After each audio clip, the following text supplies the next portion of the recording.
काल इस हिंदी व्याकरण घटक जो कि क्रिया के काल इस नाम से भी जाना जाता है, इसके बारे में अधिक जानकारी लेने वाले हैं। काल इस घटक को समझने के लिए निम्नलिखित उदाहरणों का अभ्यास करते हैं। देखिए नीचे कुछ वाक्य दिए गए हैं। पहला वाक्य है राम मामा के घर गया। दूसरा वाक्य है राम अपने घर में है। और तीसरा वाक्य है राम पुणे जाएगा। इन वाक्यों में रेखांकित क्रिया रूप देखिए गया है और जाएगा, ये क्रिया या काम होने का समय बताते हैं। समय का अर्थ है काल। तो काल की व्याख्या देखिए, क्रिया के जिस रूप से कार्य के होने के समय का बोध हो उसे काल कहते हैं। फिर से एक बार काल की व्याख्या हम दोहराते हैं। क्रिया के जिस रूप से कार्य के होने के समय का बोध हो उसे काल कहते हैं। काल के निम्नलिखित 3 भेद है। पहला है वर्तमान काल, दूसरा है भूतकाल और तीसरा है भविष्यत काल। देखिए पहला जो काल का प्रकार है वर्तमान काल, इसके बारे में हम अधिक जानकारी लेने वाले हैं। देखिए वर्तमान काल के सामान्य वर्तमान काल और अपूर्ण वर्तमान काल, यह 2 भेद होते हैं। वर्तमान काल का पहला भेद जो है सामान्य वर्तमान काल, इसे हम पहले समझते हैं। देखिए नीचे कुछ उदाहरण यहाँ पर दिए गए हैं। पहला उदाहरण है हम क्रिकेट खेलते हैं। दूसरा वाक्य यहाँ पर दिया गया है मैं तो यही हूं। तीसरा वाक्य है बाग में मोर नाचते हैं। और चौथा वाक्य है तुम उसे पत्थर क्यों मारते हो। देखिए यहाँ पर ऊपर के वाक्यों में रेखांकित शब्द क्रियाएं हैं। ये खेलना, होना, नाचना, मारना क्रियाओं के रूप हैं। क्रियाओं के ये रूप वर्तमान समय सूचित करते हैं। ये क्रियाएं वर्तमान काल की सामान्य अवस्था में हैं। जिस काल में ये क्रियाएं होती है उसे सामान्य वर्तमान काल कहते हैं। तो देखिए सामान्य वर्तमान काल की व्याख्या, क्रिया का जो रूप उसका वर्तमान समय एवं सामान्य अवस्था में होना सूचित करता है उसे सामान्य वर्तमान काल कहते हैं। वर्तमान काल का दूसरा भेद यहाँ पर हम देख रहे हैं अपूर्ण वर्तमान काल। देखिए इसका अभ्यास करने के लिए यहाँ पर कुछ उदाहरण हमारे लिए दिए गए हैं। देखिए पहला वाक्य है माँ खाना पका रही है। दूसरा वाक्य है मैदान में बच्चे खेल रहे हैं। तीसरा वाक्य है बिजली चमक रही है। और चौथा वाक्य है ठंडी हवा चल रही है। ऊपर के वाक्यों में रेखांकित क्रियाओं पर ध्यान दीजिए। ये क्रियाएं वर्तमान काल की है लेकिन वर्तमान काल में जारी है, पूर्ण नहीं हुई है, अर्थात अपूर्ण है। यानी इन वाक्यों की क्रिया अभी शुरू है यह बता रही है। अब चलते हैं अपूर्ण वर्तमान काल की व्याख्या की ओर। देखिए क्रिया का जो रूप वर्तमान काल में क्रिया की अपूर्णता सूचित करता है उसे अपूर्ण वर्तमान काल कहते हैं। काल का दूसरा भेद है भूतकाल। देखिए भूतकाल के भी सामान्य भूतकाल और अपूर्ण भूतकाल, यह 2 भेद होते हैं। यहाँ पर नीचे कुछ वाक्य दिए हुए हैं, उनके द्वारा सामान्य भूतकाल का अभ्यास करते हैं।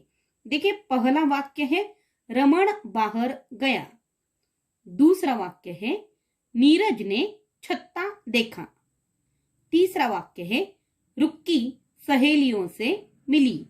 और चौथा वाक्य है बंदर पेड़ से नीचे उतरे। ऊपर के इन वाक्यों में रेखांकित शब्द क्रियाएं हैं।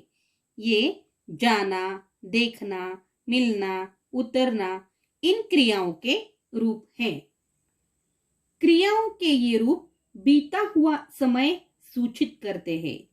बीते हुए समय को भूतकाल कहते हैं, इसलिए ये क्रियाएं भूतकाल की हैं। इन क्रिया रूपों से भूतकाल में क्रिया के पूर्ण होने या अपूर्ण रहने का पता नहीं चलता। भूतकाल की क्रिया के इस रूप को सामान्य भूतकाल कहते हैं। तो देखिए सामान्य भूतकाल की व्याख्या। क्रिया का जो रूप क्रिया का बीते हुए समय में होना सूचित करता है उसे सामान्य भूतकाल कहते हैं। सामान्य भूतकाल की व्याख्या फिर से दोहरा रहे हैं।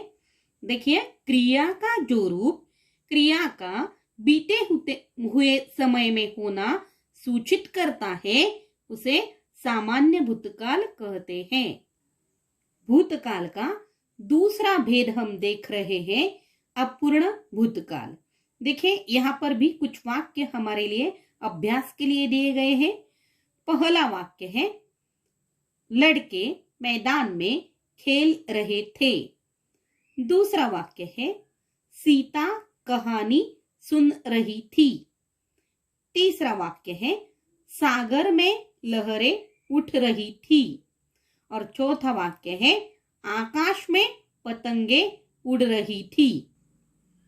उपर्युक्त वाक्यों में रेखांकित क्रियाएं भूतकाल की हैं, लेकिन भूतकाल में वे जारी थी, पूर्ण नहीं हुई थी, अर्थात अपूर्ण थी।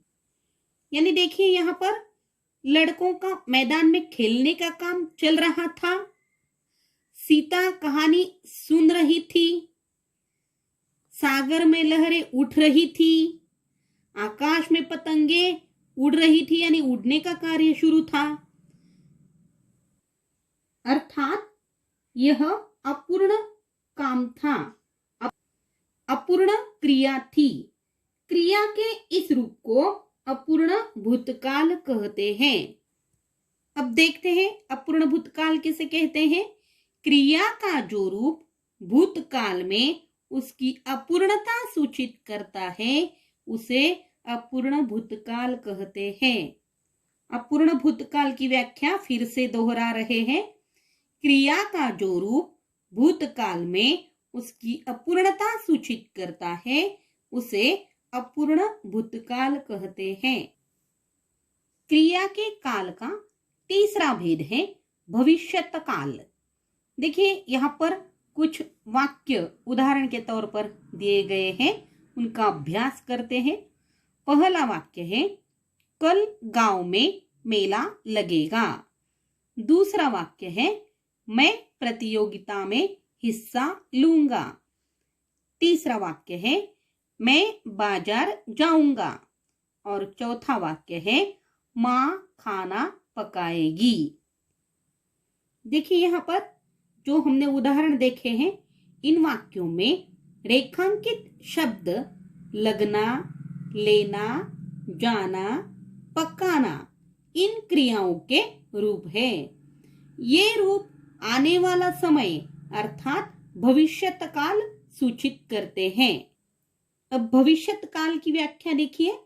क्रिया का जो रूप आने वाले समय में क्रिया का होना सूचित करता है उसे भविष्यत काल कहते हैं। भविष्यत काल की व्याख्या फिर से एक बार हम दोहरा रहे हैं।